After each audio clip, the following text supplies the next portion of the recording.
سلطان عماد الدین زنگی قسط نمبر 7۔ سلطان محمود اور مسعود کے درمیان جو جنگ ہوئی تھی اس میں سلطان محمود فاتح رہا اور مسعود کو بدترین شکست اٹھانا پڑی تھی، جس کے بعد مسعود نے اپنے بھائی سلطان محمود سے معافی مانگ لیا تھا۔ آج کے اس ویڈیو میں ہم آپ کو بتائیں گے کیا وجہ تھی کہ دیبیس کو معافی ملنے کے باوجود سلطان محمود نے اس کی سرکوبی کے لیے ایک لشکر روانہ کیا۔ سلطان محمود نے دیبیس کے بھائی منصور کی آنکھوں میں گرم سلائیاں پھیر کر کیوں اسے اندھا کر دیا؟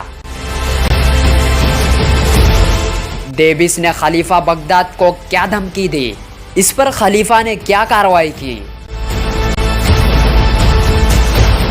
دیبیس اور عماد الدین زنگی کے بیچ ہوئے جنگ میں دیبیس کا کیا حشر ہوا؟ کیا اسے شکست اٹھانا پڑا؟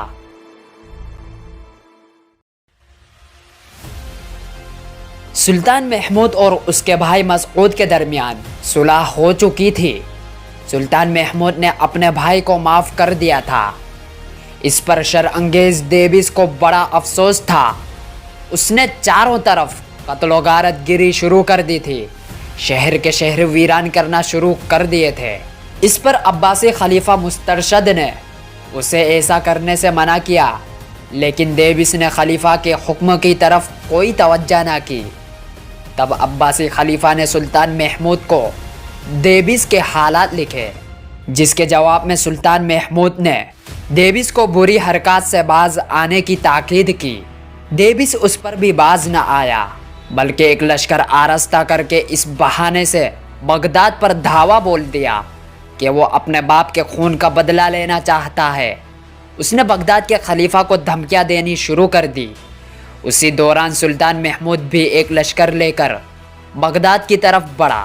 وہ دیبیس کو اس کی بری حرکات کا سبق سکھانا چاہتا تھا۔ دیبیس کو جب خبر ہوئی تو فوراً بغداد سے پیچھے ہٹ گیا۔ اپنی بیوی اور کچھ دوسرے لوگوں کو تحائف دے کر سلطان محمود کی خدمت میں روانہ کیا اور صلح کی درخواست کی۔ وہ جانتا تھا کہ اگر سلطان محمود سے وہ ٹکرایا تو اسے بدترین شکست ہوگی اور اس کے خیر نہیں ہوگی۔ دراصل دیبیس ایک شرارتی انسان تھا، اپنا برا وقت گزارنا چاہتا تھا اور اس کے بعد پھر شرارتوں پر اترنا چاہتا تھا۔ سلطان محمود کو اس کے ان اصل حالات کی خبر نہ تھی، لہٰذا اس نے فراخ دلی سے کام لیتے ہوئے دیبیس کو معاف کر دیا۔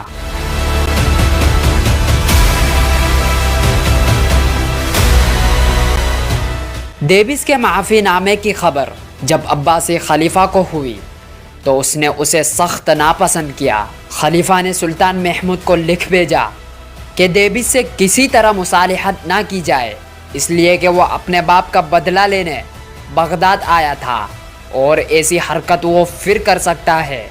مناسب یہ ہے کہ اس کی سرکوبی کی جائے اور اسے اس کے گناہ اور غلطی کے پاداش میں منطقی انجام تک پہنچایا جائے۔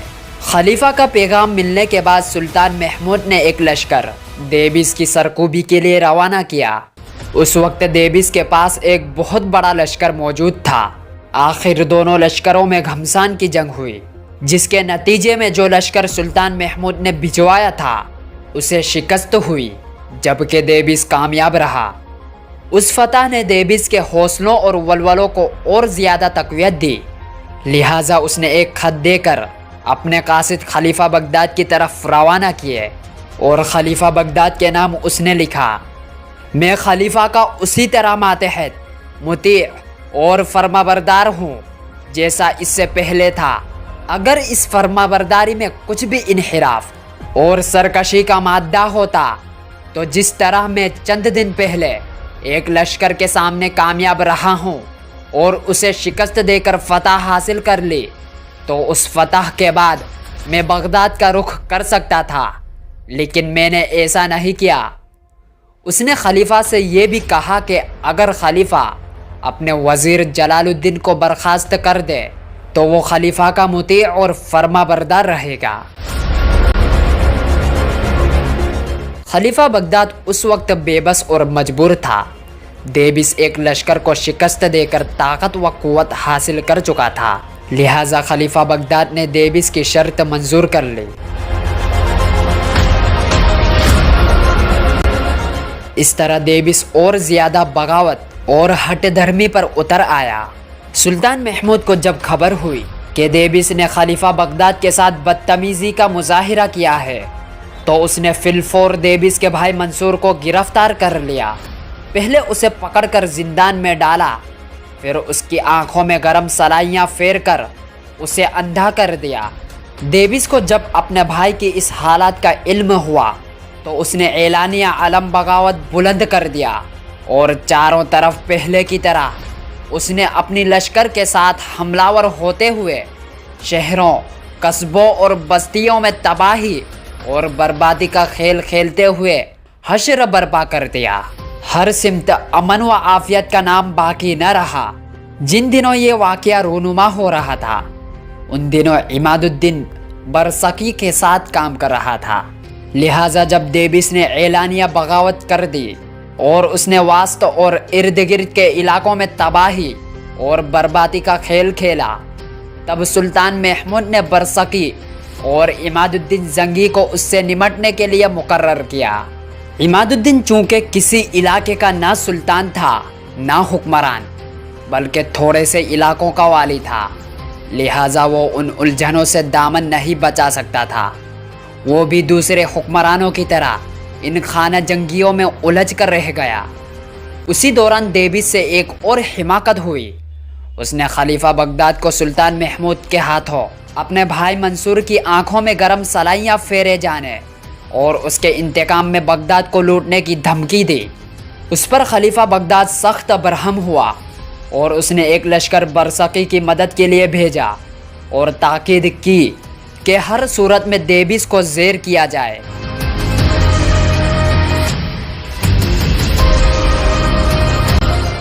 اس کے بعد خلیفہ بغداد نے اپنا ارادہ تبدیل کر دیا۔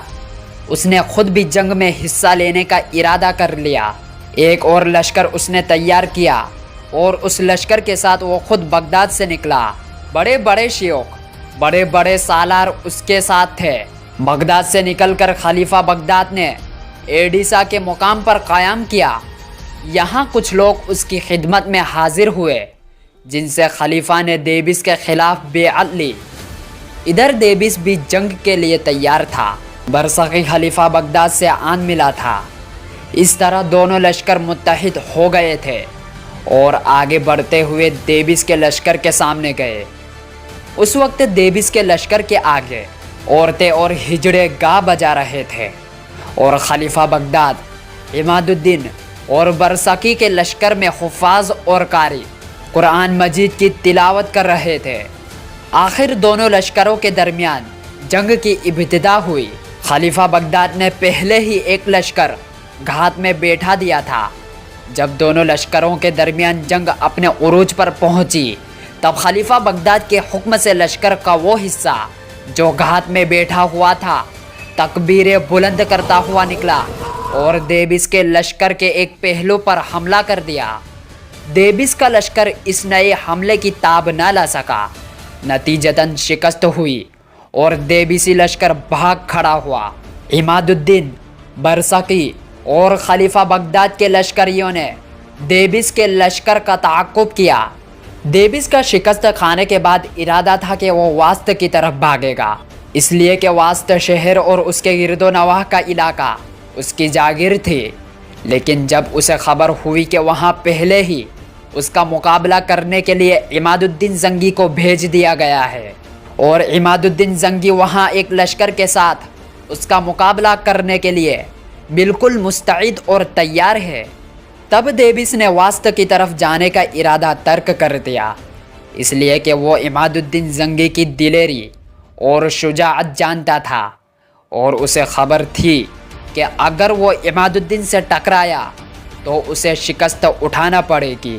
لہٰذا واسط کا رخ کرنے کی بجائے دیبس نے عربوں کے ایک گروہ کے پاس جا کر دم لیا اور ان لوگوں سے امداد کا خواستگار ہوا، لیکن اسے وہاں مایوسی کے سوا کچھ حاصل نہ ہوا۔ لہٰذا اس نے بحرین کا رخ کیا اور وہاں جا کر اس نے قیام کیا۔ ڈیوس بڑا چرب زبان، بڑا شیطان صفت آدمی تھا۔ بحرین میں قیام کے دوران اس نے کچھ عرب قبائل کو اپنے ساتھ ملا لیا۔ اس طرح ایک بار پھر اس نے اپنے گرد ایک بڑا لشکر جمع کر لیا اور اس لشکر کو لے کر وہ بصرہ کی طرف بڑھا۔ بصرہ کا والی ڈیوس کی اس نقل و حرکت سے بالکل غافل تھا، لہٰذا ڈیوس نے اپنے لشکر کے ساتھ اچانک بصرہ پر دھاوا بول دیا۔ ایسا خونریز معرکہ مارا کہ اس جنگ میں بصرہ کا والی مارا گیا۔